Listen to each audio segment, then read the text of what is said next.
SER Podcast.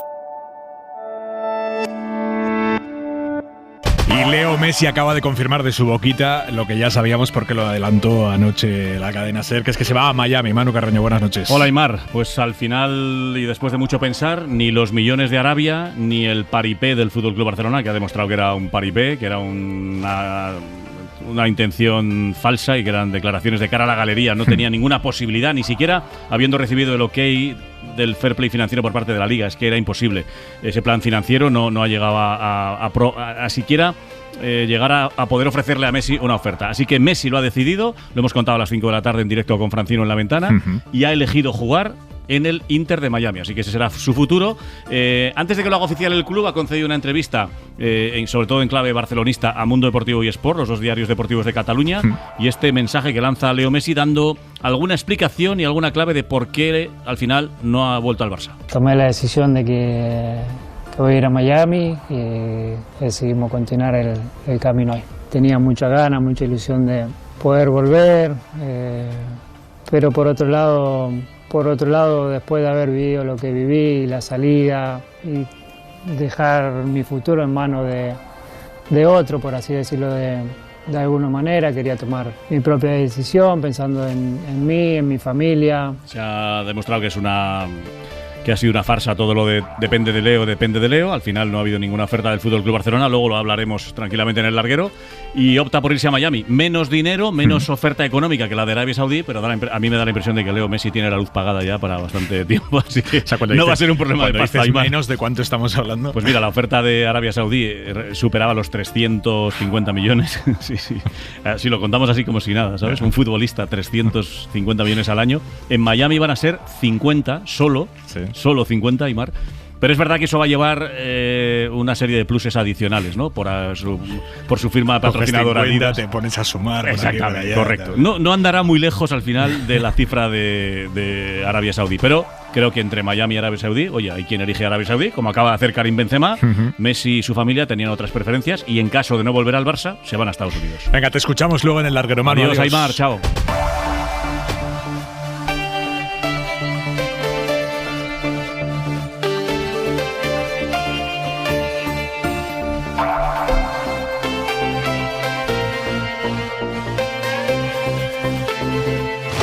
Es miércoles 7 de junio y a pesar de que se esperaba y que se daba por descontado, es un palazo para el gobierno la decisión del Tribunal Supremo que avala las rebajas de pena por la ley del solo sí es sí. El Supremo da luz verde a esas rebajas frente al criterio de la Fiscalía. Así que hoy se marca el camino para que los tribunales inferiores, cuando se sigan enfrentando a peticiones de rebaja de pena para violadores y pederastas, tengan claro exactamente qué es lo que les dicta el Tribunal Supremo, que es que avanti con las rebajas.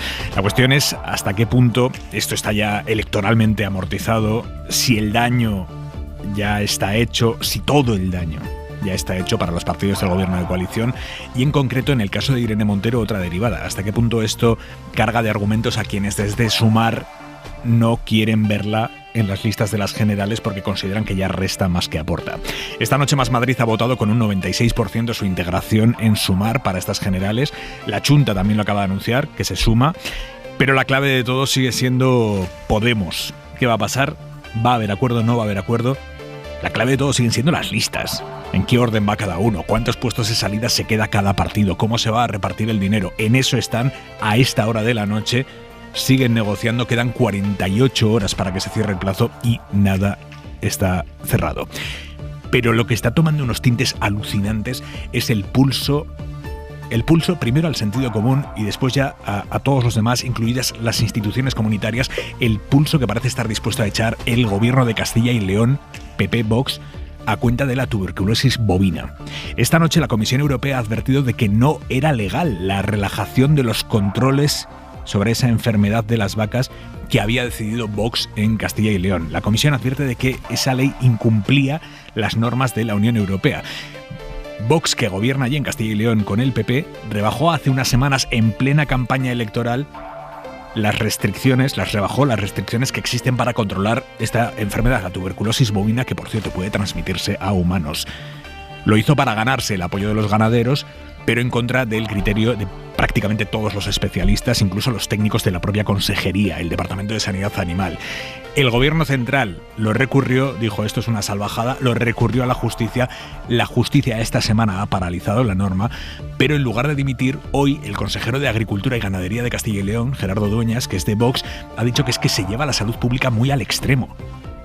Y que si cambia el gobierno central a partir de julio, entonces ya sí podrán relajar los controles porque por fin habrá un gobierno que lo vea de otra manera. Esto lo ha dicho literal, lo vamos a escuchar después esta noche.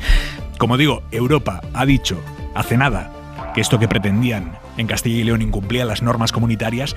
Y ojo, porque el vicepresidente de la Junta, Juan García Gallardo, el líder de Vox en esa comunidad, acaba de contestar a esa advertencia europea y dice: el gobierno de Castilla y León avisa, no vamos a dar ni un paso atrás en la defensa de nuestro campo. Populismo puro con la sanidad alimentaria de por medio. Por cierto, hablando de sanidad, viene esta noche, hora 25, el ministro de Sanidad. Le vamos a preguntar por esto, por muchas otras cosas. Vamos con todo ello ahora, pero antes despleguemos la mesa del análisis hoy con Pablo Simón. Buenas noches. Hola, buenas noches. Isabel Morillo, ¿cómo estás? Hola, ¿qué tal? Y Ángel Munárriz, muy buenas noches. Muy buenas, ¿qué tal? El día en 2 minutos, Isabel Villar. Cientos de miles de personas están en Ucrania sin agua potable por la destrucción ayer de la presa del río Dnieper. Hay al menos 20.000 hogares y empresas sin luz, según el último balance de las autoridades ucranianas, y una veintena de localidades en la zona que controlan ellos totalmente anegadas. En el Vaticano. Innanzitutto el Santo Padre está bene. Es el cirujano del Papa confirmando que Francisco está bien. Le han operado esta tarde por una hernia abdominal y estará ingresado unos días más en el hospital. Mike Pence, en Estados Unidos, ha lanzado esta noche su candidatura a la Casa Blanca. Competirá en las primarias republicanas con el que fue su jefe, con Donald Trump. Ambos fueron uña y carne hasta el día del asalto al Capitolio, cuando Trump pidió a Pence que no certificara la victoria de Biden en las elecciones, y por eso Pence ha lanzado esta noche este mensaje. El presidente Trump me hizo elegir entre él y la Constitución, y los ciudadanos tendrán que elegir ahora entre eso mismo. Yo elegí la Constitución y siempre lo haré. Aquí en España, Francisco Correa, el cabecilla de la Gürtel, va a salir de la cárcel después de 9 años, ha conseguido un 3er grado y va a trabajar como administrativo en un medio de comunicación, en Intereconomía. Y el Ministerio de Interior ha abierto expediente a un mando de la Policía Nacional en Irún que ofrecía a los agentes de la Brigada de Extranjería días libres por cada persona que detuvieran. La orden se firmó ayer y no ha llegado a ponerse en marcha, se ha suspendido antes. Y lo que tampoco se va a poner en marcha mañana es el Primavera Sound en Madrid. La organización ha suspendido la jornada inaugural por la lluvia de estos días y la mala previsión también para este jueves. Quien tuviera entradas de día podrá usarla el viernes o el sábado, y si no, se le devolverá el dinero. Y en la contra de hora 25, por si no fuera poco haber votado el 28 de mayo y tener que volver a las urnas el 23 de julio, hay un pueblo de Salamanca, Puerto Seguro, en el que van a tener que votar una tercera vez. Las elecciones se van a repetir allí, las municipales, porque el alcalde del PP y el presidente de la mesa electoral se llevaron la urna del colegio durante un buen rato, no se sabe todavía dónde, y ellos se la llevaron. Dicen que para facilitar el voto a determinadas personas. El PSOE lo denunció y la Junta Electoral ha ordenado que se repitan las elecciones allí en Puerto Seguro. Manuel Javois, buenas noches. ¿Qué tal, Aymar? Buenas noches. Es que ya no te puedes ni llevar la urna un poquito por ahí. No puedes sacar la urna en procesión. Es que ya no se puede hacer horas nada. Para que la gente la vea y la toque, como los famosos. No sé, yo me estoy poniendo en el otro lado, ¿no? Parece ser que la llevaron a por las casas para que la gente... En fin. Tú estás en casa, todo pancho, a salvo de peligros en Puerto Seguro, y de repente... No puede ser, ¿en serio? Sí, tío. Sí, lo siento. Lo pensé mucho, pero dije, mira, para adelante que un día es un día. Y de repente llaman a la puerta y es la democracia, ¿no?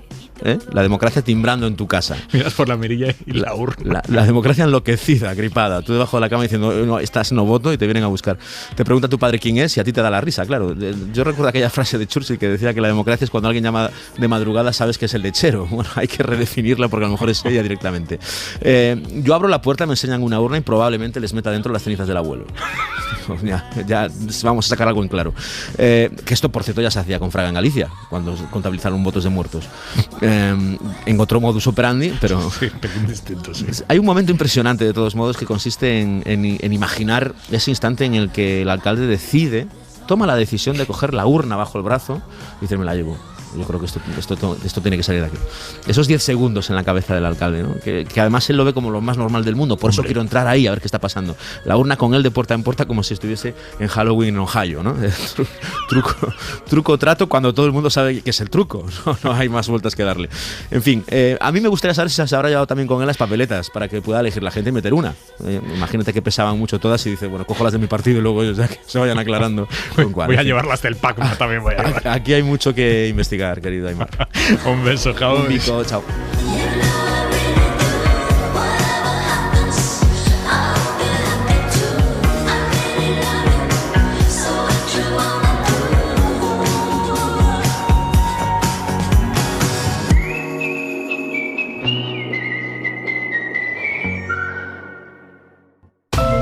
Hora 25. Aimar Bretos. Hemos explicado ya en detalle a lo largo del día los argumentos jurídicos con los que el Tribunal Supremo avala las rebajas de pena a violadores y pederastas a raíz de la entrada en vigor de la ley del solo sí es sí. Así que vamos a entrar ya en el análisis de la derivada política de este asunto. El gobierno mantiene un perfil muy bajo desde que se ha conocido la decisión del Supremo. Solo la ministra de Igualdad, Irene Montero, ha reaccionado con un texto escueto. El Tribunal Supremo rechaza el criterio unánime de la Fiscalía respecto a la vigencia del derecho transitorio. Es una mala noticia. Es fundamental acelerar la puesta en marcha de todas las medidas de la ley solo sí es sí que protegen a las mujeres víctimas de violencias sexuales: especialización judicial, asistencia jurídica gratuita, centros de crisis, psicólogas y abogadas sin necesidad de denuncia. Esto es lo que ha escrito Irene Montero minutos después de que se hiciera pública la decisión del Supremo. Como ven, la ministra de Igualdad ya no incide en la tesis de que los jueces están aplicando mal la ley, que es lo que ha sostenido desde las primeras rebajas de penas y excarcelaciones. Irene Montero ya no incide públicamente en eso. Y el PSOE ha insistido hoy en que ellos como partido ya hicieron lo que estaba en su mano, no para frenar las rebajas de pena, que eso ya era imposible desde el momento en que entró en vigor la ley, sino para evitar ya a futuro que haya más condenas a la baja. Cambiaron la ley, aunque tuvieron que hacerlo con el voto en contra de su socio de coalición, Unidas Podemos. Isabel Rodríguez, portavoz del Gobierno. Fuimos nosotros los que iniciamos la reforma de esa ley para garantizar que no volviera a ocurrir. Existía un problema, el problema se derogó y esa ley, sobre la que ahora versa esa doctrina del Tribunal Supremo, ya está modificada, ya no está en vigor. Morillo, no por esperado, lo de hoy deja de ser un revés enorme para el Gobierno. Sin duda. Yo estoy convencida que la ley del sí es sí es el asunto que más daño ha hecho al Gobierno de coalición, lo que más le va a pesar en estas elecciones. Decías en la introducción, el daño está hecho, pero está todo el daño hecho. No sé si el asunto está amortizado o no, porque yo creo que había ya un boquete importante creado por este asunto y por lo que tardaron en resolverlo, pero podría pensar que todavía se puede hacer más daño, sobre todo porque a mí la actitud de la ministra de Igualdad de verdad me deja perpleja. Es verdad que hoy no ha hecho una arenga contra lo malo que es la justicia patriarcal en España, ¿no? Pero tampoco hay ni un indicio, ni un atisbo de humildad, de arrepentimiento, de nos hemos podido equivocar, no hay ningún tipo de discurso. Bueno, el arrepentimiento y el perdón, eso es muy de moral cristiana, eso, pues vamos a decir autocrítica. Algo hemos podido hacer mal, ¿no? De hecho, ella, si tiene oportunidad de defender la ley del sí es sí, la va a defender. Hay un curso en el Escorial de la ley del sí es sí donde participa Victoria Rosell y ella va a acudir, creo que 2 días antes de las elecciones. Yo sí creo que esto carga de razones a quienes piensan que Irene Montero ahora mismo es un activo tóxico que resta en una lista electoral y que debería de dar un paso al lado. Sinceramente lo veo así. Creo que igual que lo han hecho otras personas, el primero Pablo Iglesias, ella debería de ser consciente que ahora mismo más que sumar resta. Y para nada está en eso Podemos y para nada está en eso ni la ministra ni el entorno de la ministra. Todavía están negociando, pero no parece que por ahí vayan a aflojar. En fin, a mí es un asunto que me parece que te puedes equivocar, pero lo peor ha sido la gestión de ese error y el daño que se ha hecho, porque con esto, además la gente en la calle dice, pero no habían reformado ya la ley. Claro, todo lo que pase después del 29 de abril pues se regirá por la nueva reforma legal, que todo esto afortunadamente está corregido, pero ahora había un montón de recursos que podían utilizar la vía esta que había planteado la Fiscalía para evitar que se rebajaran penas, y una vez que el Supremo ha dicho que ese camino, que por ese caminito no, todos esos recursos van a sumar más rebajas de condenas a agresores sexuales. Eso pesa. Munarriz, ¿cómo lo ves tú? Yo veo que el mensaje de Montero es lo mínimo que se despacha, ¿no? Es decir, cumple con el mensaje prácticamente inevitable en relación con la trayectoria que ella viene manteniendo con la ley, pero no recurre a ningún tipo de marco victimista ni lanza una salva contra el estamento judicial ni nada parecido. Es más, a mí me suena Pasemos Página y pone el foco en los aspectos de la ley que desde el punto de vista de la opinión pública son secundarios, pero que ella considera destacables. Es verdad que no hay una autocrítica, es verdad que no hay un reconocimiento de error, pero a estas alturas ya la verdad es que resulta inverosímil la idea de que Irene Montero vaya a decir ciertamente me equivoqué, más que nada porque sería soltar de la mano a quienes la han acompañado hasta aquí, ¿no? Yo creo efectivamente, como dice Isa, ahí sí estoy de acuerdo con ella, que este es un asunto que ha provocado un enorme deterioro en Unidas Podemos, en ese espacio político. También le afectaba al PSOE, porque es corresponsable de esa ley, no lo olvidemos, ¿no? Porque cuando ocurre algo en el que coincide una realidad con una idea preconcebida, es decir, la idea preconcebida es la izquierda alternativa tiene buenas ideas, sueña con un mundo mejor, pero a la hora de la verdad las leyes las hacemos los de siempre, los que sabemos, los del traje. Cuando dejas margen para que una idea preconcebida maride con un acontecimiento concreto, como es una ley que evidentemente no se hizo para provocar los efectos que finalmente provocó, inmediatamente eso lo entiende todo el mundo y eso cala de una manera inmediata. Y bueno, y la evidencia de que una ley surgida al calor del lema no es abuso, es violación, penas duras, se termine traduciendo en beneficios penales para acusados por delitos sexuales era algo evidente. Aquí alguna vez lo hemos dicho en este programa, este es un asunto que llega muy fácilmente a la conversación del bar, como también llega muy fácilmente a la conversación del bar la evidencia de que alguien está en soledad no queriendo reconocer un error. Yo creo que por esos dos motivos esto ha sido muy doloroso para la izquierda en su conjunto y muy dañino para la izquierda en su conjunto, y por esos motivos creo que nadie, la izquierda está muy interesada en volver a ese marco, y por ese motivo creo que la reacción ha sido más bien discretita, dentro de que bueno, ha rellenado el formulario en que decía que efectivamente para su juicio es un error, no sé si ha dicho un error, un problema, no sé qué término ha empleado, no, error no ha dicho. No, error no. No ha dicho Espérate, error. Lo voy a mirar. Ha dicho que es un retroceso, en fin, que en cualquier caso una mala noticia, una mala noticia, ha dicho que es. Yo creo que es lo mínimo que se despacha. Si no dijera que es una mala noticia, ¿qué va a decir? No, si es la ley que ya ha defendido a Macha Martillo. Comparto la idea con vosotros de que el gobierno aquí está intentando pasar por debajo del radar. La propia titular del Ministerio de Igualdad en el fondo despacha el tema rápido, porque yo creo que el desgaste que ha tenido esta ley ha sido importante desde tres aristas, ninguna menor, creo. Primero, que ha minado la percepción de competencia del conjunto del gobierno, y esto no solo atañe a Podemos, también atañe a la parte socialista. La idea de que haces una ley y de repente tiene efectos indeseados es algo que evidentemente la percepción que se tiene sobre que seas buen gestor se ve erosionada. Lo hemos visto también por las propias divisiones y todo el trámite de aprobación de la modificación después de la ley, que ha hecho que las diferencias entre los socios fueran obscenas, con acusaciones cruzadas durísimas, con rechazos mutuos, con la idea de que PP y PSOE estaban votando por un lado frente a Podemos, que el propio socialismo abandonaba al feminismo. O sea, se han dicho unas cosas que yo creo que han generado un desgaste también importante. Y luego una tercera derivada que yo creo que se ha reflexionado menos, ¿no? Que ha sido la asociación de toda una agenda de igualdad y feminista con el punitivismo. Es decir, que todo lo que haya aportado el gobierno en esta materia, o todo lo que se haya discutido del movimiento feminista de aquí, desde que eclosionó con mucha fortaleza en España en el año 2018 hasta ahora, esté todo vinculado al Código Penal y no a tantas cuestiones que tienen que ver con la igualdad entre hombres y mujeres, que han quedado, por desgracia, orilladas. A mí siempre me quedará la duda de si la decisión de, en su momento, la titular de Igualdad, Irene Montero, de blindarse, no reconocer el error, dar un paso atrás, no obedecía también a consideraciones internas. Porque vamos a decir las cosas claras, ¿no?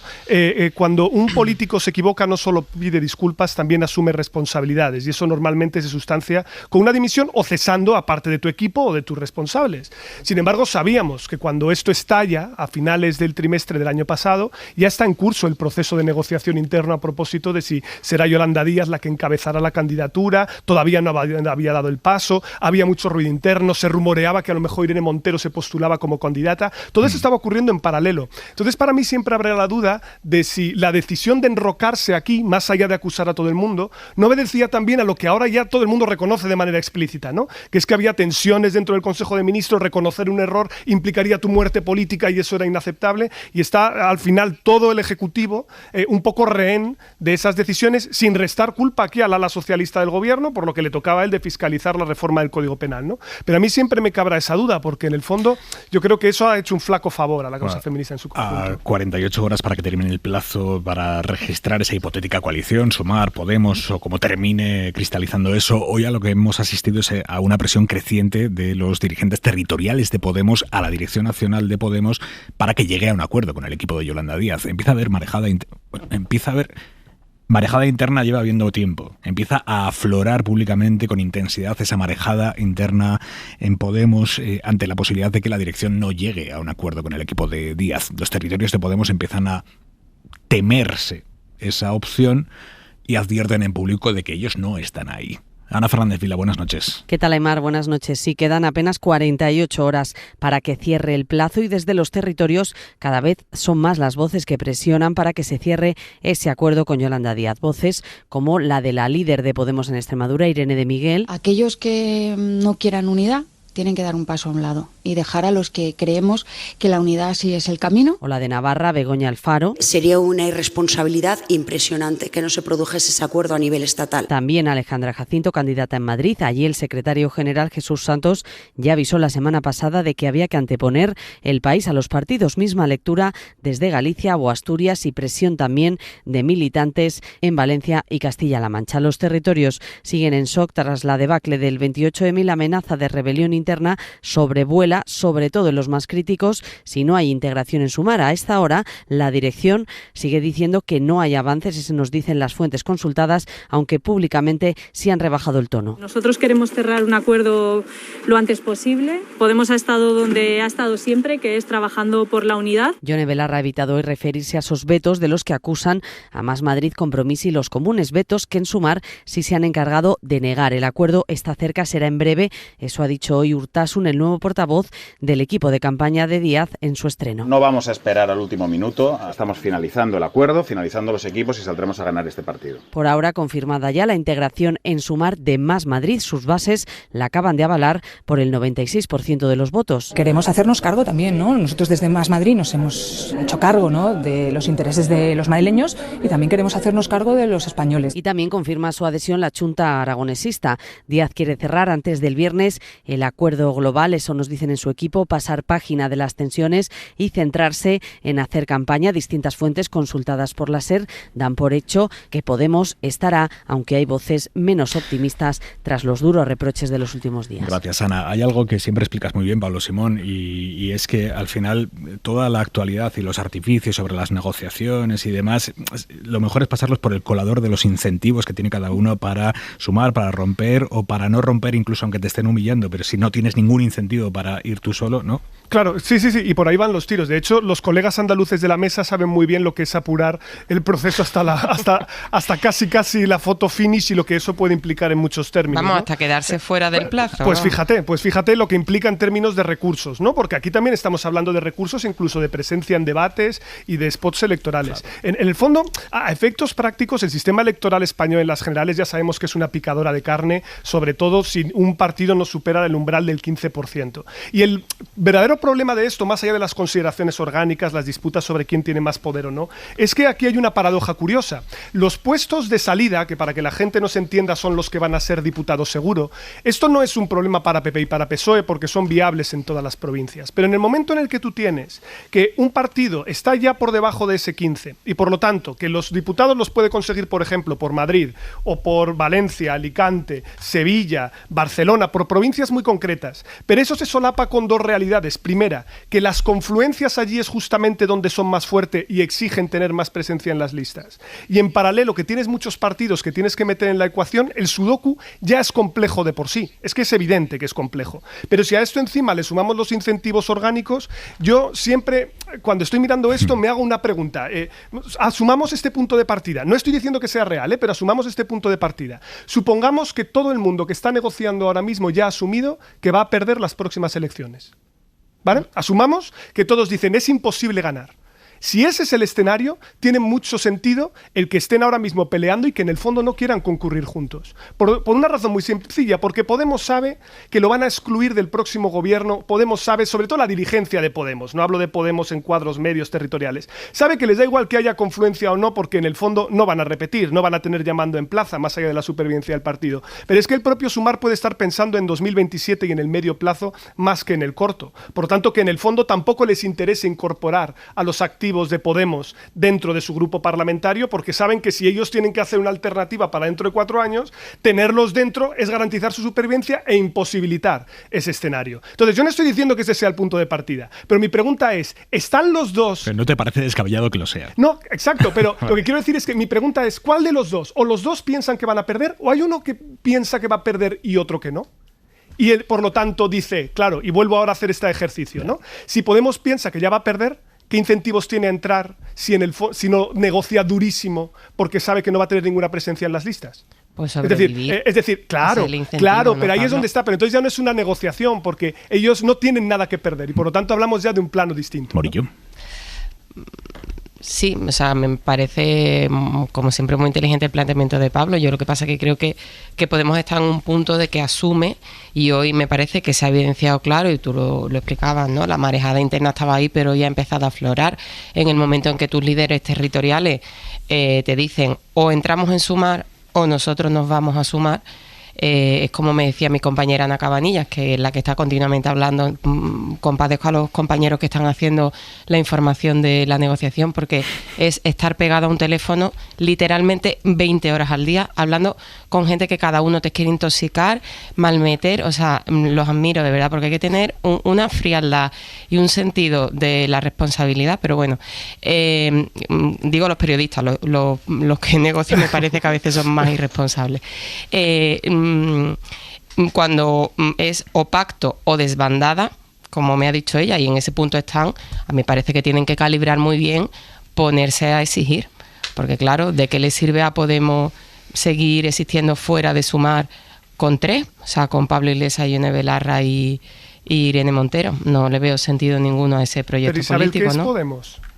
Pues no sé, pues hay líderes territoriales, hay más, ¿no? A eso es a lo que voy, que a lo mejor de nuevo dentro de la propia organización no todo el mundo tiene los mismos incentivos, porque luego los puestos en las listas son limitados, pero eso va de 2 o 3 personas o de 2 o 3 nombres, pero luego hay un Podemos en los territorios que tiene diputados, que tiene representación, que también puede estar pensando en el medio plazo, más allá de lo que esté pensando en el corto esta dirección. Entonces, en el fondo, ¿de qué estamos hablando? ¿De 2 nombres o estamos hablando de un proyecto de medio plazo? Esto también es una pregunta, creo, relevante.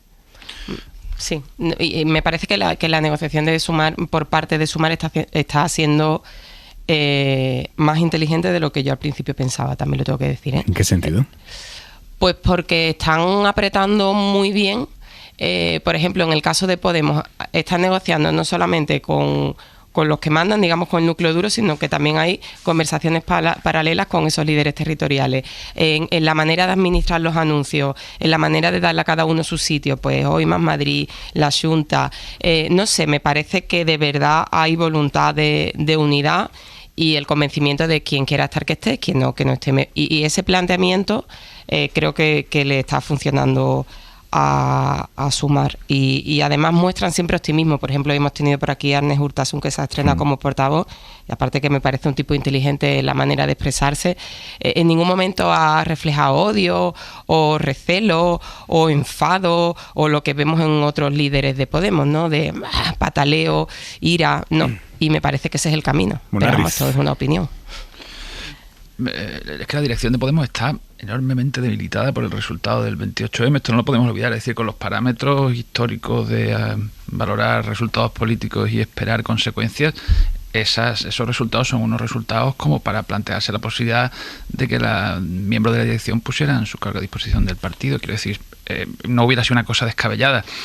Desde esa debilidad, con presiones de las regiones, yo creo que hay mucho que empuja hacia el acuerdo, independientemente de que haya quien pueda estar haciendo cálculos, digamos, de un escenario post-derrota. Yo, de todas maneras, conforme hablo con gente que creo que está, digamos, mejor posicionada y que tiene más autoridad en todo este proceso, la idea de que haya gente que está ya en un escenario de mirando a cómo van a ser las cosas para enfrentarse a un gobierno PP y Vox, me parece sobre todo algo que la gente le atribuye a los demás, y lo veo desarrollar poco en primera persona. Seguro que habrá quien, pero yo todavía veo que hay una cierta expectativa generalizada de que las cosas puedan llegar a hacerse bien, se llegue a una candidatura sin exceso de ruido, se haga una campaña razonablemente buena y se obtengan unos resultados decentes. Es verdad que no es precisamente aquello un mare magnum de optimismo. Sí que es verdad que Podemos tiene un problema, que es un problema de su propia naturaleza. Quiero decir, lo que se está conformando ahora es una especie de, vamos a llamarle, confederación, ¿no?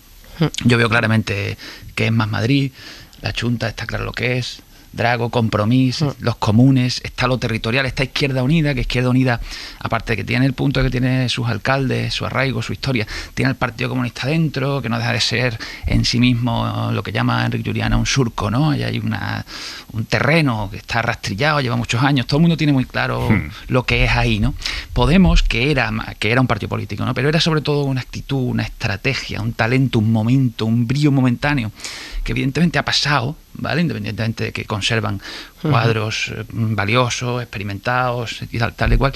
Cuando Podemos ha pasado su momento álgido, el circulito, el color, el liderazgo, Pablo Iglesias, y lo que queda ahora es un recuerdo de aquello en clave nostálgica y un puntito victimista en ocasiones. Claro, ¿qué Podemos hay dentro?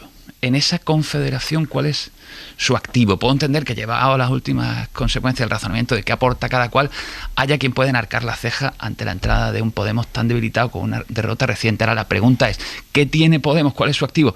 Que es que fuera yo creo que te funde. Porque yo creo que el mensaje de no integración por las dos partes, yo creo que es un mensaje ante el electorado de arrojar la toalla a la puerta de los generales. Hora 25, seguimos. José Miñones, ministro de Sanidad, buenas noches. Muy buenas noches. Bienvenido a Hora 25, ministro. Un placer. Quiero preguntarle por muchos asuntos de su negociado, pero me va a permitir que empiece, hoy es obligado, por el varapalo enorme que les ha dado el Tribunal Supremo avalando las rebajas de pena a violadores y pederastas en aplicación de la ley del solo sí es sí, ministro. Bueno, es evidente que hubo un error, que cometimos un error y por lo tanto que ante ese error pues había que actuar, y así lo hemos hecho, y creo que con esta doctrina nos da la razón precisamente a quienes defendimos e impulsamos la reforma necesaria que había que poner en marcha. Creo que el propio presidente ya pidió perdón en su momento y por lo tanto ahora lo que hay que hacer es mirar hacia adelante, y eso es lo que estamos haciendo. Ya sé que estamos en tiempo de descuento electoral y que ahora ya cualquier cosa es melancolía, pero tiene medio pase que nadie en el gobierno haya asumido en primera persona políticamente los efectos de esta ley que salió del gobierno y que ha permitido rebajas de pena a 1.000, por lo menos 1.000 violadores, pederastas. Ya digo que lo que tenemos que hacer es mirar hacia adelante, es decir, lo que se hizo fue corregir ese error y por lo tanto ahora se avala lo que es esa decisión adoptada y por lo tanto ante lo que es esta doctrina, como siempre, respeto absoluto, y en ese sentido también hay que conocer el detalle del texto, que por el momento no lo conocemos, pero ya digo, con todo el rigor del mundo, pues dar el paso dado y ahora seguir mirando hacia adelante. Ministro, sobre sanidad, a caballo entre la sanidad animal y la sanidad humana. Esta noche hemos conocido la advertencia de la Comisión Europea a través de la agencia EFE a la Junta de Castilla y León, gobernada por PP y Vox, en la que les dice que la normativa que intentó la Consejería de Vox para relajar los controles sobre la tuberculosis bovina no se ajusta a las leyes europeas. La Comisión Europea, como digo, le ha dicho a la agencia EFE, ojo, esto no se ajusta a las leyes europeas. ¿Le preocupa, como ministro de Sanidad, los efectos sobre la salud humana que pueda tener ese intento por parte de PP y Vox en Castilla y León de rebajar o relajar los controles sanitarios sobre la tuberculosis bovina? Bueno, es algo que ya sabíamos y que además veníamos advirtiendo. Claro que nos preocupa y nos preocupa mucho porque estamos hablando al final de la salud humana, de la salud pública, y por lo tanto cualquier medida que no vaya acorde a lo que es el reglamento, ya no solo nacional, sino internacional, en este caso europeo, pues sabemos que tiene unas consecuencias, y más si cabe cuando viene, bueno, pues de un gobierno, en este caso de PP y Vox en Castilla y León, en donde ya se vienen advirtiendo pues ciertas circunstancias de un calibre pues muy grave, y que la propia comunidad europea o la Unión Europea pues también ha advertido en otros ámbitos, como el diálogo social, esa falta de diálogo social que se está evidenciando en Castilla y León. Pero es que esto es una situación muy grave que puede tener consecuencias en la salud pública, y por lo tanto vamos a estar muy firmes en el cumplimiento de la normativa. Ministro, hoy es el Día Nacional del Donante de Órganos y tenemos unos datazos sobre la mesa respecto a donación de órganos. España sigue siendo líder y además ha aumentado la donación de órganos un 12% respecto al año pasado. ¿Cuál es la explicación de esto? Yo siempre me he preguntado cuál es la explicación de esto, si es una cuestión técnica, que podemos hacerlo mejor, es una cuestión médica, que nuestros profesionales están más implicados, es una cuestión cultural. ¿Cuál es la cuestión que hay de fondo?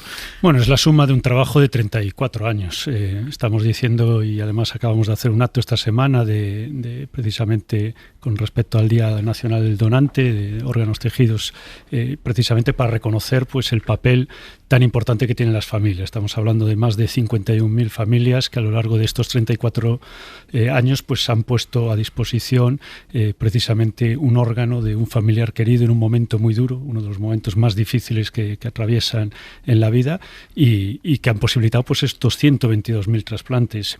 Y la verdad es que cuando uno conoce con detalle cómo es la Organización Nacional de Trasplantes y cómo se organiza a través del sistema de coordinación de las comunidades autónomas, entiende el porqué del éxito.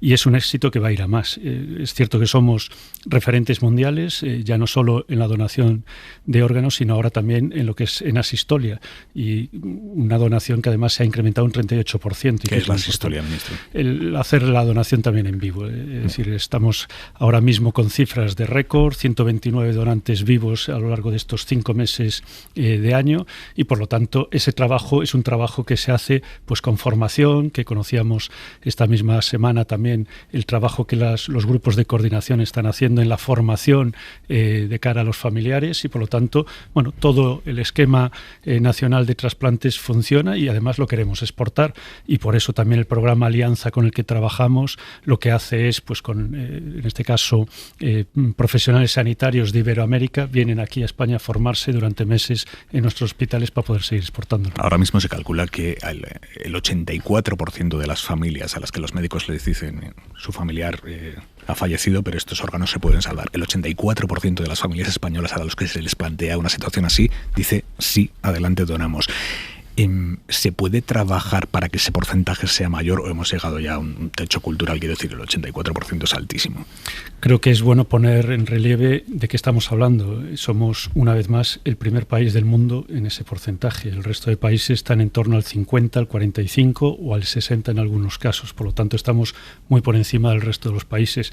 Pero sí, nuestro objetivo es ser ambiciosos y seguir trabajando precisamente con lo que hacía referencia antes en esos cursos de formación que se les da a los profesionales sanitarios, que tienen que dar esa noticia y que son los que se tienen que poner en contacto con los familiares en ese momento tan duro para conseguir ese visto bueno y ese sí, y esa donación tan altruista que supera todos los límites.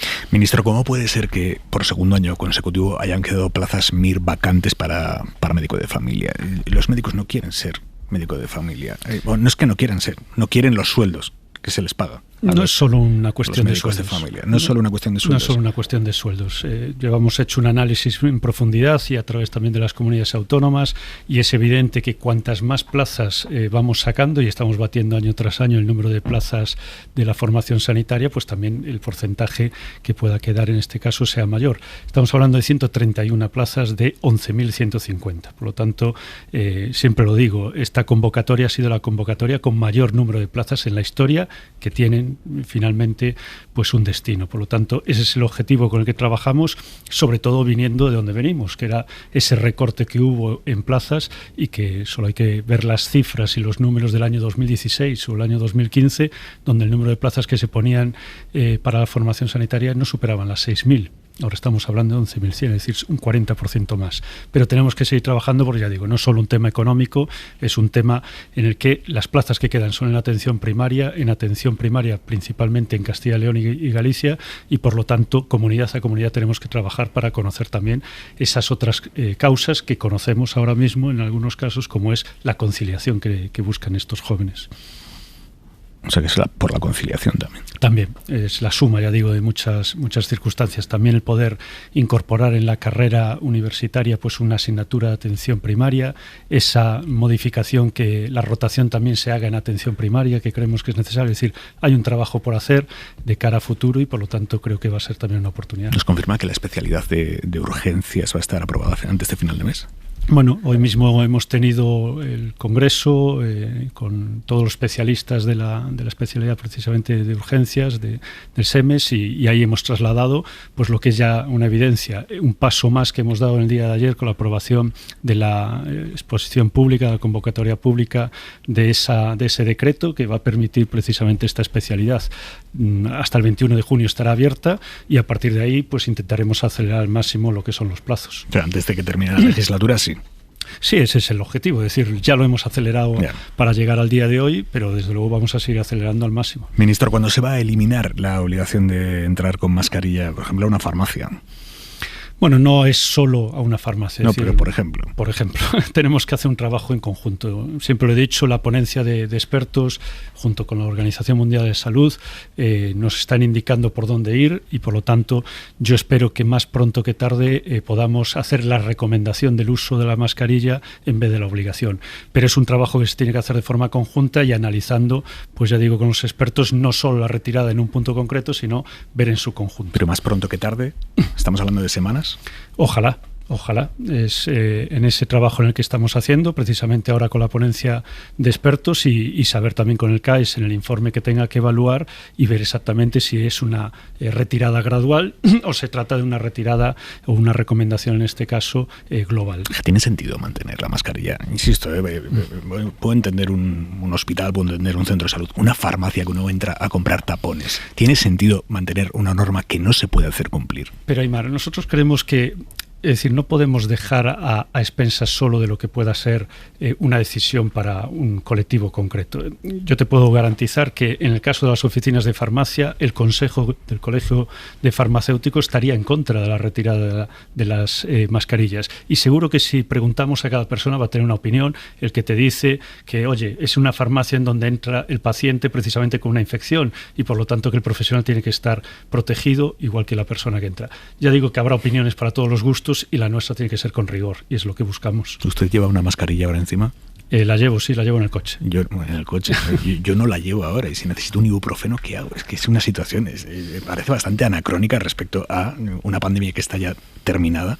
Lo sé, y fue el debate que se abrió también cuando fue el transporte y por eso digo que creo que queda poco tiempo para que podamos hacer esa retirada, ya digo, con una recomendación y viendo exactamente en qué aspectos, si en las residencias también la tenemos que retirar o no, si en los centros hospitalarios, en las zonas comunes o solo en las zonas, es decir, es un trabajo, ya digo, con rigor. ¿Cuándo van a hacer público el informe con la auditoría sobre la gestión de la pandemia? Ese informe que encargaron a 4 expertos para analizar qué había fallado. Nos dicen que ya lo han entregado, ya lo tienen ustedes. Bueno, lo que tenemos ahora es que reunirnos con ellos a que nos planteen y nos expliquen exactamente el informe, que nos den todo lo que son el análisis que han estado realizando. A partir de ahí, lo que es el departamento, en este caso del Ministerio de Sanidad, tiene que evaluar lo que viene recogido en ese informe, las dudas que pueda haber, y en ese sentido lo que queremos en las próximas semanas es precisamente tener una reunión con los expertos que realizaron el informe para esa presentación oficial y poder dar cuenta pues de las cosas que podamos encontrar de errores. ¿Pero ha podido leerlo?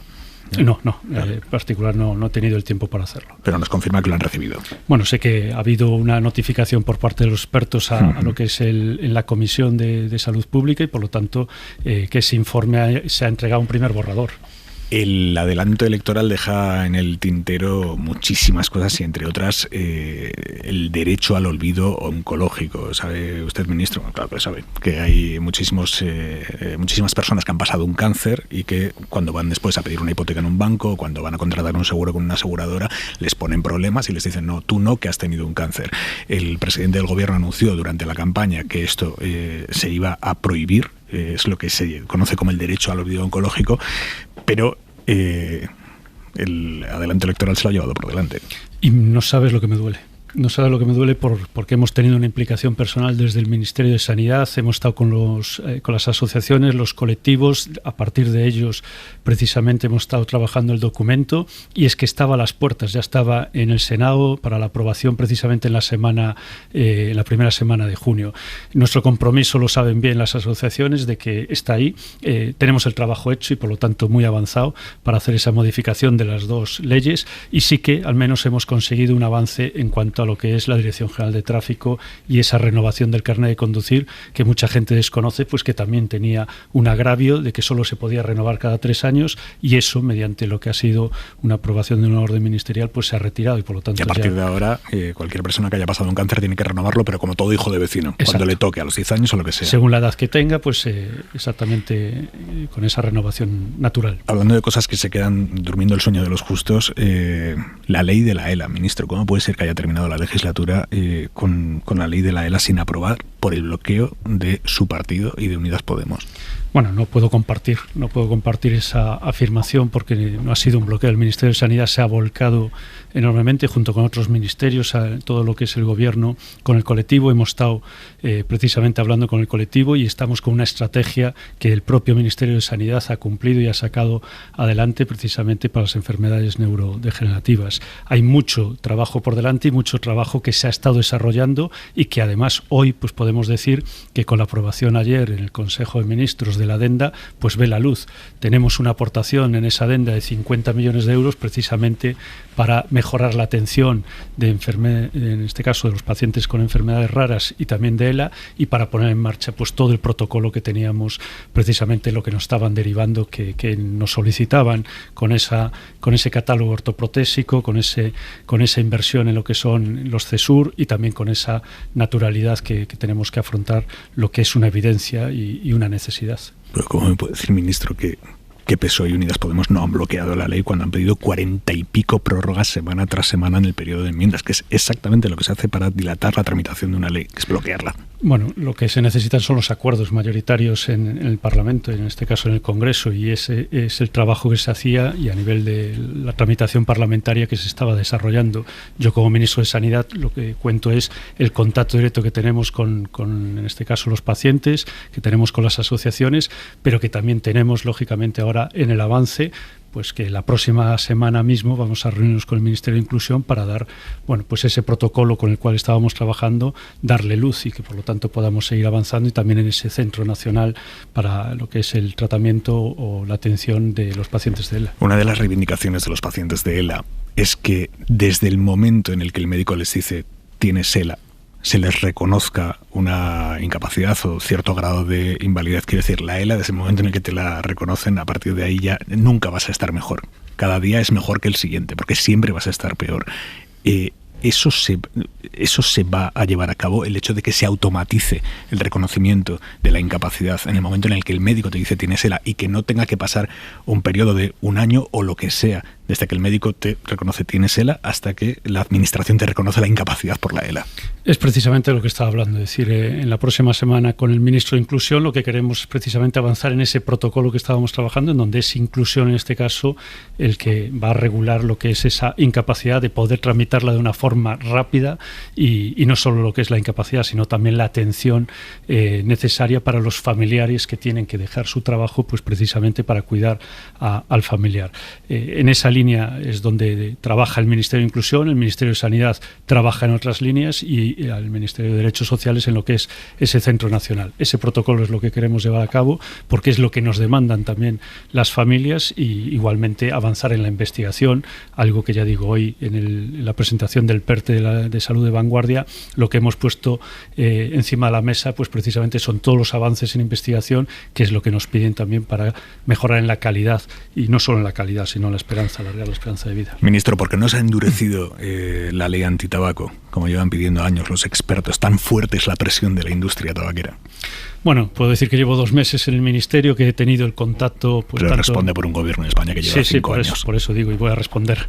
Pero digo, en ese contacto que tuve con la Asociación Española contra el Cáncer y también en ese evento que fui precisamente sobre el tabaquismo, lo que pusimos en marcha era algo que estaba pendiente, como era esa exposición pública precisamente del nuevo reglamento.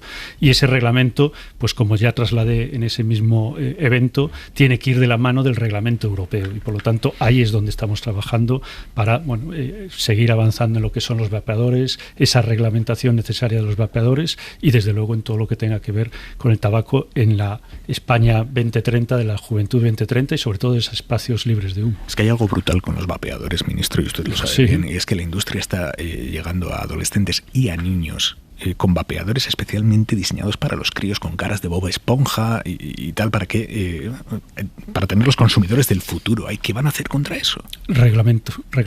Lo que tenemos es que regularlo, es que es algo que no tiene ni cabida, es algo novedoso que no nos podía pasar por la cabeza a nadie que llegase a pasar, pero es cierto que esos vapeadores no tienen ahora una regulación porque tampoco usan nicotina en lo que es, lógicamente, esos vapeadores, pero sí sabemos que es la forma de enganchar de cara al uso de un vapeador para que el día de mañana pues pueda ser un potencial fumador. Por lo tanto, tenemos que regularlo y regularlo también de la mano de la Unión Europea, y de ahí que la disposición que está precisamente para salir el mes de julio de la Unión Europea vaya en ese sentido, y que la presidencia de la Comisión, en este caso que tiene España, de lo que va a ser esa presidencia de 6 meses, pues vayamos a priorizar también en este trabajo.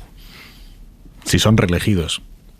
Bueno, nuestra intención lógicamente es esa, y mi intención prioritaria desde luego es seguir con este trabajo empezado hace 2 meses a partir del 23 de julio. Usted no pienso en otra cosa. Va a ser cabeza de lista por A Coruña, cabeza de lista del PSOE, ¿nos lo confirma? Bueno, lo que confirmo es que he presentado esa candidatura que he solicitado a mis compañeros y compañeras de la provincia de La Coruña, pues en las asambleas que se están produciendo estos días, el poder encabezar la lista, y por lo tanto será mañana el Comité Provincial de Coruña y serán los compañeros que elijan pues quién quiere que se esté en la lista, y yo espero pues poder formar parte de esa lista. ¿Cómo está viviendo la alta tensión?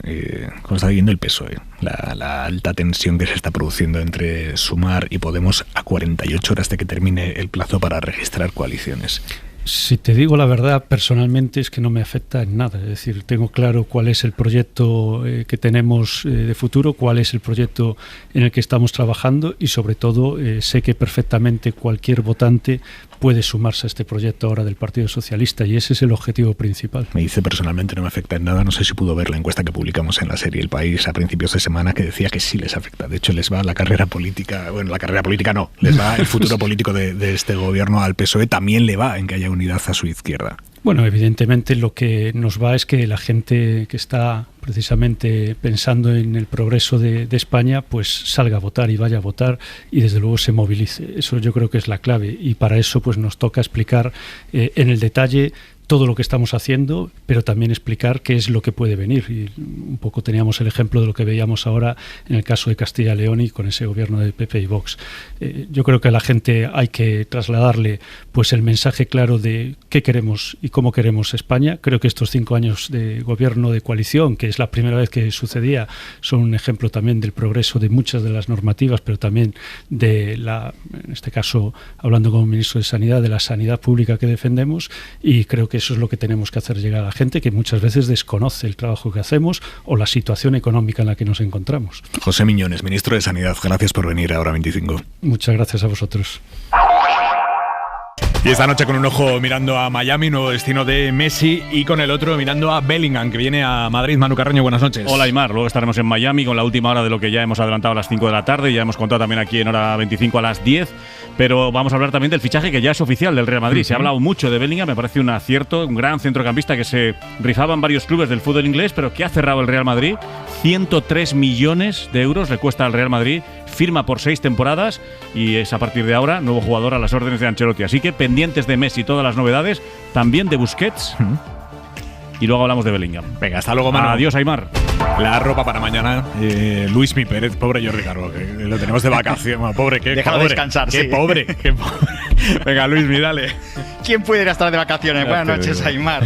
Pues ese tiempo que va a volver a ser revuelto mañana. Cuidado porque vamos a tener trompetas, tambores, panderetas, muchas tormentas en gran parte del país y cuidado porque sobre todo las del suroeste y ya durante la tarde en Madrid, Castilla y León, Castilla-La Mancha, Aragón van a traer en muchos casos granizo. Por tanto, preparados para esas tormentas fuertes. En Canarias cada vez más tranquilidad y donde más va a subir la temperatura y por tanto más manga corta el jueves va a ser necesaria es en las costas, sobre todo las cantábricas. Hasta mañana, Luismi.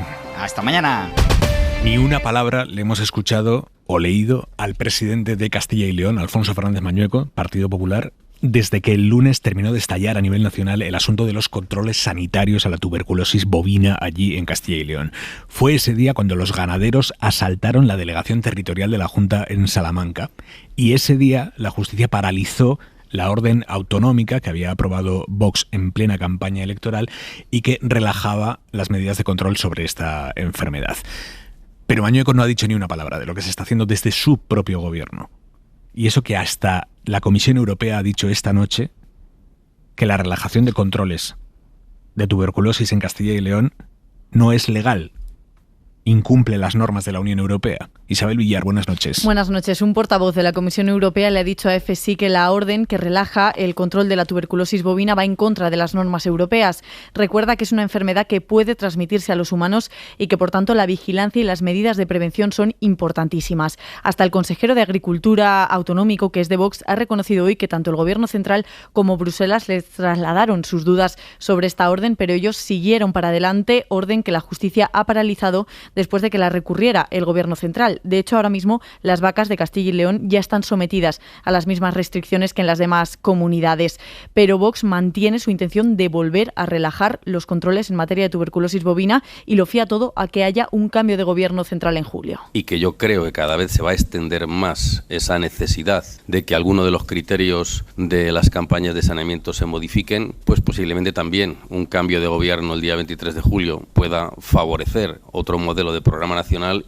Es el consejero de Agricultura, Gerardo Dueñas, que también ha dicho... Llevamos quizá muy al extremo la defensa de la salud pública, independientemente de la defensa en este caso, de un sector productor tan importante como es el ganadero. Llevamos muy al extremo la defensa de la salud pública. Tampoco piensa dimitir Dueñas, pese a que se lo piden hasta los veterinarios por la incompetencia de sus actuaciones y por poner en peligro la salud pública de la sociedad. Manuel Martínez, presidente del Sindicato de Veterinarios, confirma que con ellos no han hablado para hacer esta resolución. No ha sido revisada por ningún técnico veterinario, es decir, por los servicios veterinarios oficiales.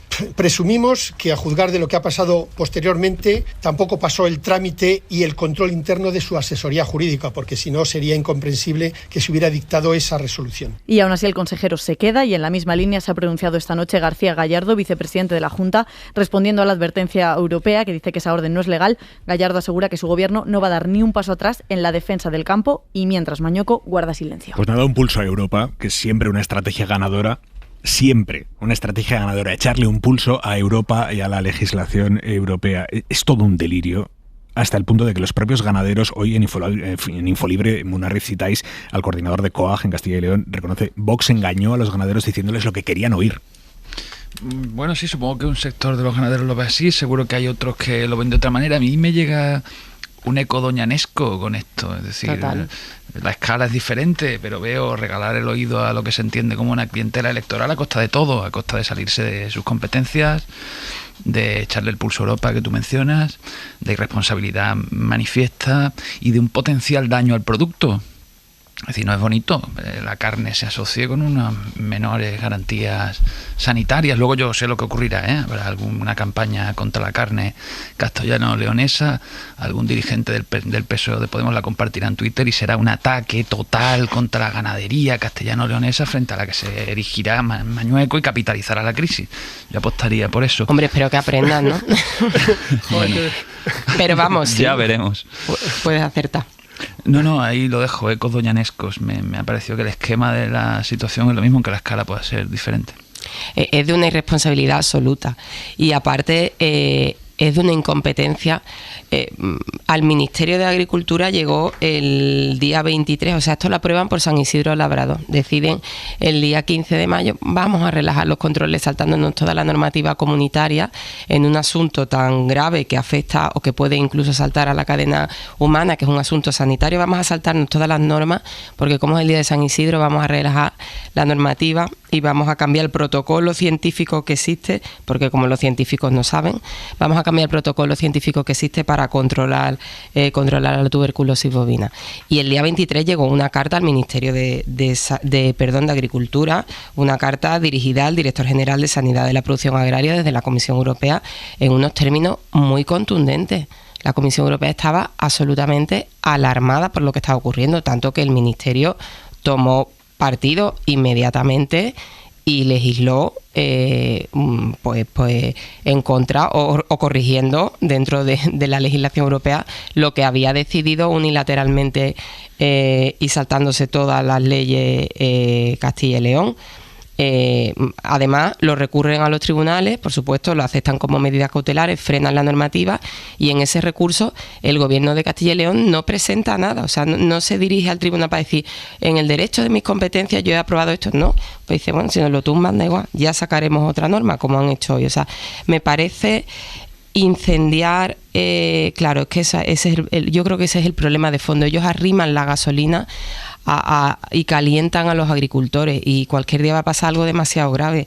Hay una corriente negacionista que está llegando a Europa y la gente que está allí en Bruselas lo cuenta, que hay un negacionismo entre la extrema derecha al que se está sumando un sector de la derecha que está intentando tumbar el Pacto Verde, que han intentado cambiar directivas que ya estaban consolidadas de pesticidas, de protección de los espacios naturales, protección animal. Es decir, hay una corriente negacionista que Vox está sacándole mucho partido porque ha conseguido enfrentar a los agricultores con el cambio climático. O sea, aquí el esquema de el agricultor, el cambio climático va a hundirte agricultor, eso lo han comprado y está triunfando, cuando en realidad el agricultor responsable o el ganadero responsable tiene que saber que tiene que ser un aliado del cambio climático, porque o se adapta a lo que hay o esto va a acabar fatal. O sea, que a ellos les beneficia pues cambiar, pues si es un agricultor de regadío, pues que cada vez el regadío sea más eficiente, si es un agricultor de ganadería extensiva, pues que, en fin, adaptarse a los nuevos tiempos,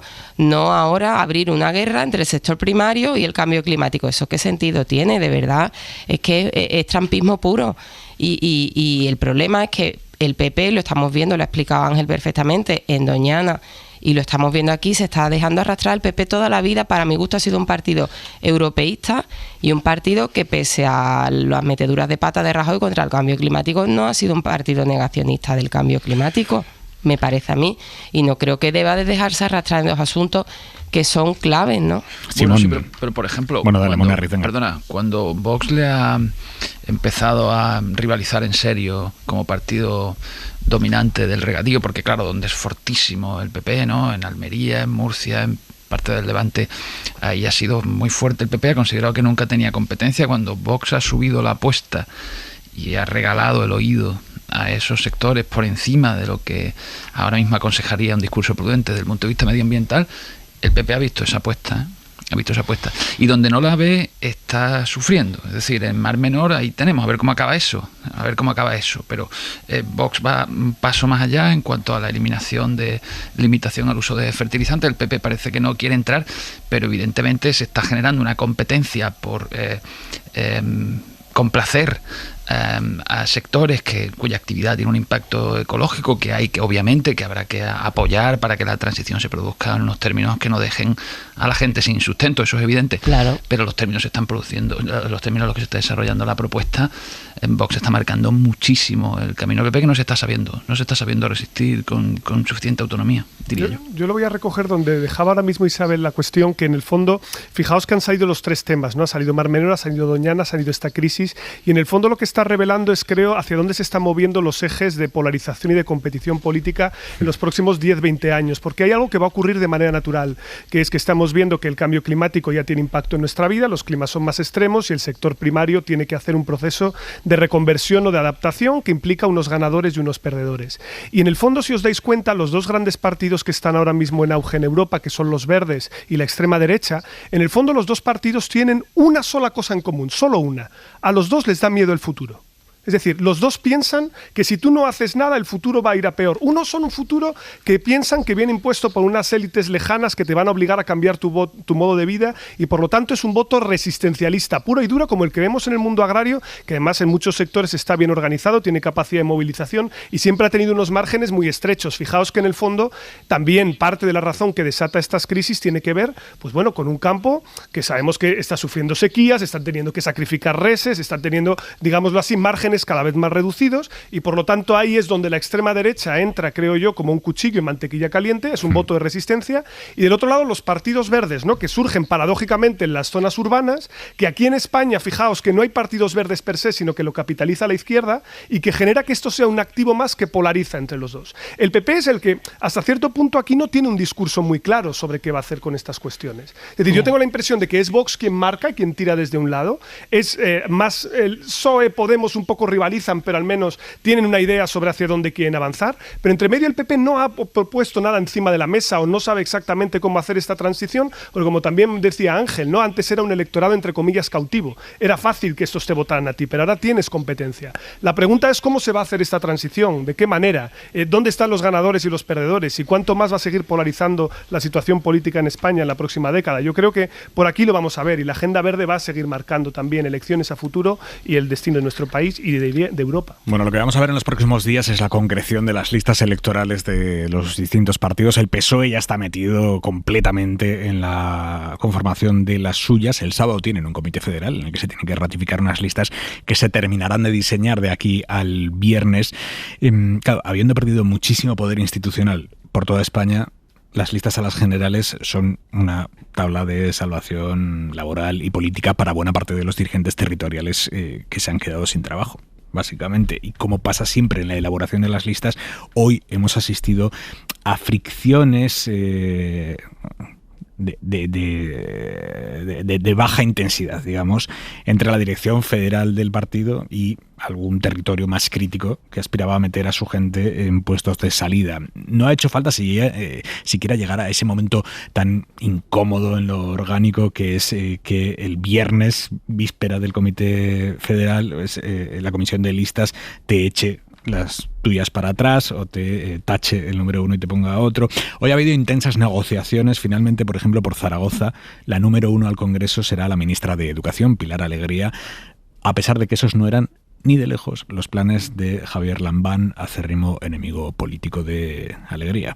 Guillermo Lerma, buenas noches. ¿Qué tal, Aymar? Buenas noches. Ese ha sido uno de los puntos conflictivos de unas listas que el PSOE quiere ratificar este fin de semana en el Comité Federal. Había dudas sobre la posición de Pilar Alegría en la lista por Zaragoza, porque Javier Lambán prefería otro perfil más afín a la dirección del partido en Aragón. Finalmente será ella, la portavoz y ministra de Educación, quien ocupe el número 1 por Zaragoza. También se ha confirmado lo que adelantaba esta mañana la SER, que Teresa Rivera será la número 2 de Sánchez en la candidatura de Madrid. La vicepresidenta lleva colaborando de forma estrecha con él desde sus inicios como secretario general, y después ya en el gobierno ha sido una pieza clave. Su vicepresidencia, la de Transición Ecológica, ha tenido mucho peso en esta legislatura. Por la capital irán también Bolaños y Margarita Robles. Otros miembros del gabinete, como Isabel Rodríguez, Diana Morán, Héctor Gómez o Luis Planas, serán cabezas de cartel por Ciudad Real, Valencia, Tenerife o Córdoba. Sánchez mantiene también a los exministros Ábalos y Calvo en las listas y recupera a Antonio Hernando, que irá de 1 por Almería tras más de un año trabajando en Moncloa junto al presidente. Ferraz ha confirmado que Concha Andreu, todavía presidenta de La Rioja, será la cabeza de lista por esa comunidad para el Senado después de perder las elecciones el pasado 28 de mayo. ¿Qué nos dice del PSOE? Gracias, Guillermo. ¿Qué nos dice del PSOE, del estado del PSOE, la composición de las listas que vamos conociendo, Morillo?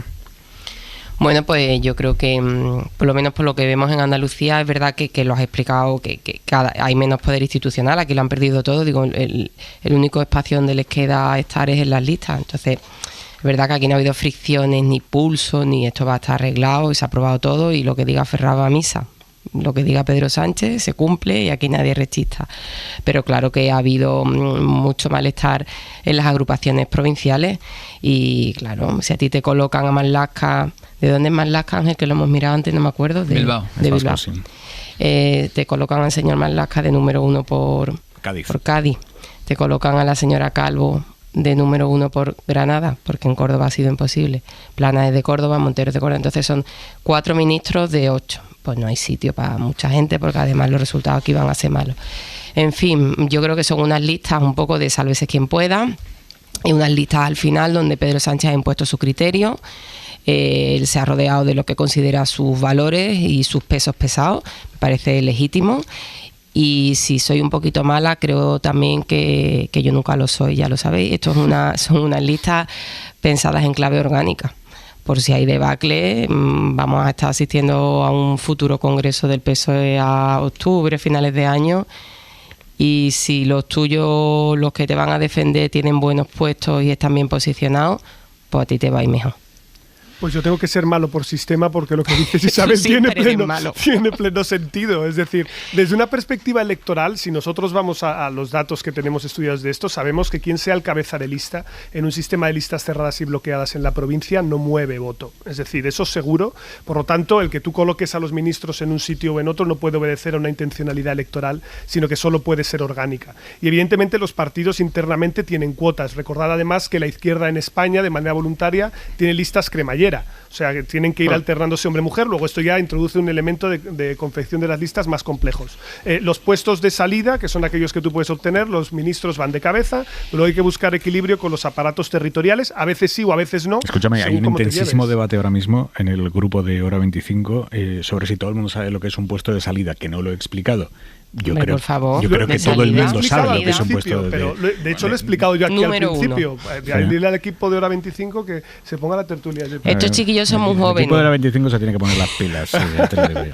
No, en serio, puesto de salida es el cálculo que tú haces de conseguir un escaño en función de los resultados anteriores. Es decir, que seguro vas a salir elegido. Por eso decimos que el bipartidismo clásico tiene prácticamente todas las provincias, el cabeza de lista va a salir elegido seguro. Luego es un puesto de salida. Y por eso decimos que el encabezar la lista con PP y PSOE es importante. Por ejemplo, decíamos, y en el caso de Podemos, que evidentemente ser cabeza de lista por Palencia pues no te asegura nada, pues eso da igual, el cabeza de lista está en Madrid y Barcelona y por eso tenía tanta complejidad. Pero volviendo otra vez a lo del PSOE, el equilibrio está aquí y yo creo que efectivamente, como decía Isabel, esto también obedece a que quien controla las listas puede también gestionar lo que venga después, de una forma o de otra. Y si eres ministro, no te preocupes que ya correrá la lista.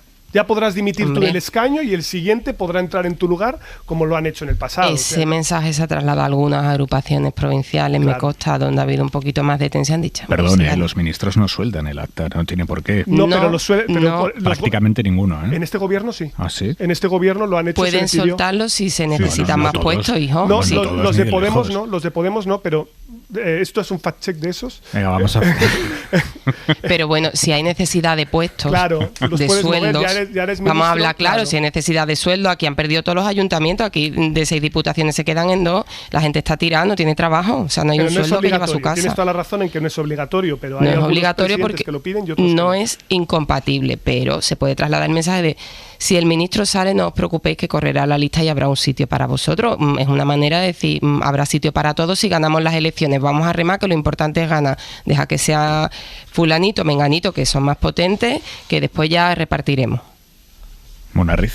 Estoy con Pablo en que no mueve voto quien sea el cabeza de lista. También creo que siempre y cuando no sea especialmente llamativo, a mí cosas me parece, en fin, chocante. Por ejemplo, Carmen Calvo por Granada. Es decir, su vinculación con Córdoba es muy clara. En Granada hay una cierta identidad, hay una cierta conciencia provincial de necesidad de ser escuchado, de demandas históricas desatendidas. No creo que ayude al partido. Es posible que quien haya hecho la cuenta diga, ya, pero no se perderá tanto como para dejar de ganar los escaños que creemos tener garantizados. Pero son decisiones, digamos, que me parecen que electoralmente no son positivas para el PSOE y que se sacrifica eso por el equilibrio interno y por tener a las personas más experimentadas con el puesto garantizado. Pero bueno, tampoco hay que olvidar que la circunscripción es provincial y aunque es verdad que cada diputado representa la totalidad del pueblo español, hay un punto de conexión con la provincia, de llevar las demandas de la provincia. Creo que romper eso sistemáticamente, a mí casi me parece más chocante el caso de Carmen Calvo por Granada, aunque sea andaluza y y Marlaska sea bilbaíno, está incluso más lejos, ¿no? Aunque claro que este tema es complicado porque tanto los bilbaínos como los gaditanos nacen donde quieren, según claro, Euskadi, pero bueno, también Marlaska tiene el tema de las protestas, recuerda que el tema de la tanqueta famosa. Se lo han recordado hoy desde Adelante Andalucía inmediatamente en cuanto se ha hecho público el nombre. Y luego un segundo comentario sobre las listas. Bueno, mujeres en puestos importantes en las principales provincias. Número 2, Rivera. Oye, teniendo en cuenta que son unas elecciones en las que la hipótesis de derrota está ahí, es interesante ver quiénes tienen los mejores puestos, pues son Rivera. Número 2 por Madrid, Batet Cabeza por Barcelona, Diana Morán por Valencia, María Jesús Montero en Sevilla. Esas son las principales provincias por población en España.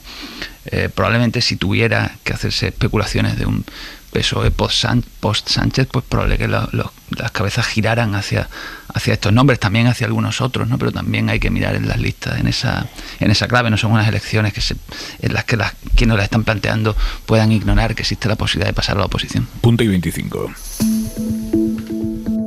Soledad Gallego Díaz. Una de las cosas más curiosas de las últimas elecciones municipales es la que está ocurriendo en Barcelona.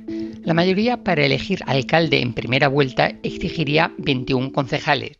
Xavier Trias, que quedó primero, con 11, se presentó con una candidatura llamada Compromís Municipal, pero claramente representa a Junts per Catalunya, cuyo gran líder es Carles Puigdemont. El propio Trias reconoció esa dependencia cuando en la noche electoral dijo tranquilamente: «El presidente solo me dio una orden, gana, y la he cumplido». Es verdad que Trias es un hombre muy de derechas, de talante dialogante, pero sea él como sea encantador o no, lo cierto es que él representa a un partido fieramente independentista cuyo principal líder está huido de la justicia española. Recibió una orden de Puigdemont y puede recibir 30 más. Lo curioso es que el Partido Popular, que con sus 4 concejales podría impedir que fuera alcalde, va a dejar sin pestañear que ocupe el puesto. Prefiere a Trias apoyar al candidato socialista, que cuenta con 10 concejales y con los 9 de Ada Colau. Pero, por lo que se ve, al PP le da igual que represente a Carles Puigdemont. Lo importante es que Trias ganó en Pedralbes. Punto y 25. A ver, que estamos aquí en una competición de listillos entre Pablo Simón y yo sobre si los ministros dejan o no el acta de diputados al ser ministros. Básicamente estamos en tablas. Teníamos razón los dos. Que es voluntario, estábamos de acuerdo. Sí. Que además había ministros que no eran diputados también. Sí, claro, hay ministros que han dejado el acta de diputado. Pero hay ministros que no han dejado el acta. Ahí está Carmen Calvo, ahí está José Luis Ábalos. No dejaron el acta de diputado y ahí. Menos mal que no la dejaron. Exacto. Estuvieron rápidos ahí, Estuvieron rápidos. Manu Carreño. Pensaba yo que al ser voluntario no lo dejaba ninguno, pero algunos sí. Esto es voluntario hasta que el partido te dice tenéis que dejar todos porque tengo otro por tu circunscripción. Que los números están ajustados a veces. Vale. Perdón que me meta donde no me llaman. Bueno, Messi, tendremos que hacer algún día hora 25 y el larguero en Miami, por ejemplo, y otro día me viene estupendo. No sé dónde, pero bueno. Yo voy, ¿eh? Pues venga, allí tenemos que hacer hora 25 y después el larguero. Ahora nos vamos a Miami. Morillo, ¿cómo se apunta? Hombre, por favor, y más con Manu. Yo voy contigo también, Aymar. Isabel Morillo, Ángel Munarriz, Pablo Simón, gracias amigos. Venga, un abrazo. Abrimos ya el larguero. Hasta mañana, señores. Adiós. Suscríbete a Hora 25. Todos los episodios y contenidos adicionales en la app de Cadena SER y en nuestros canales de Apple Podcast, Spotify, iVoox, Google Podcast y YouTube. Escúchanos en directo en la SER de lunes a viernes a las 8 de la tarde.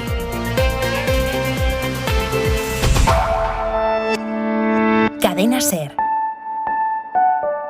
La radio.